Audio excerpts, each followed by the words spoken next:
പത്തനംതിട്ട ആവണിപ്പാറയിൽ ആദിവാസി യുവതി ജീപ്പിൽ പ്രസവിച്ചു. കോന്നി താലൂക്ക് ആശുപത്രിയിലേക്ക് യുവതിയെ എത്തിക്കുന്നതിനിടയിൽ ആയിരുന്നു പ്രസവം നടന്നത്. അമ്മയും കുഞ്ഞും സുരക്ഷിതരായി പത്തനംതിട്ട ജനറൽ ആശുപത്രിയിൽ ചികിത്സയിലുണ്ട്.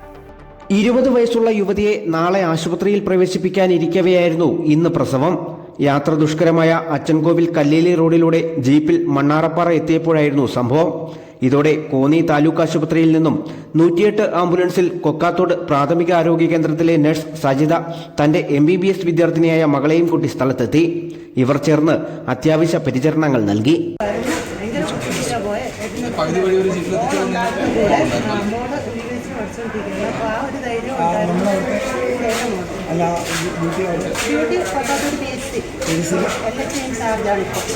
അടിയന്തര പരിചരണത്തിന് അമ്മയോടൊപ്പം വനത്തിലേക്ക് പോയ സജിതയുടെ മകൾ MBBS 3ാം വർഷ വിദ്യാർത്ഥിനിയാണ്.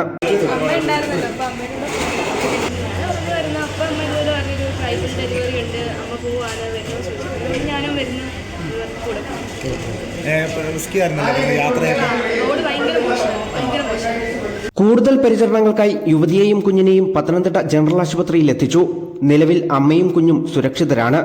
ആവണിപ്പാറ വനവാസിയൂരിലേക്കുള്ള സഞ്ചാരപാത തീർത്തും ദുർഘടമാണെന്ന് നാട്ടുകാർ പലതവണ പരാതികൾ ഉന്നയിച്ചിട്ടുള്ളതാണ്. അമൃത ന്യൂസ്, പത്തനംതിട്ട.